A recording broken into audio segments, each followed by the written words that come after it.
بسم اللہ الرحمن الرحیم۔ غم اور پریشانی دور کرنے کی دعا۔ سیدنا انس بن مالک رضی اللہ عنہ بیان کرتے ہیں کہ نبی کریم صلی اللہ علیہ وسلم کو جب کوئی کام سخت تکلیف اور پریشانی میں ڈال دیتا تو آپ صلی اللہ علیہ وسلم یہ دعا پڑھتے۔ پیارے ناظرین، آئیے میرے ساتھ ساتھ اس دعا کو پڑھیے، یاد کیجئے اور ویڈیو کو آخر میں دوسروں تک شیئر کیجئے۔ دعا سماعت فرما لیجئے۔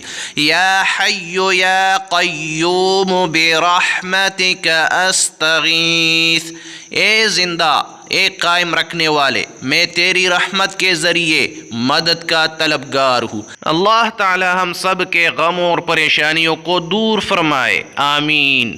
پیارے ناظرین، مزید اچھی ویڈیوز دیکھنے کے لیے ہمارے اس چینل کو ضرور سبسکرائب کیجئے۔ شکریہ۔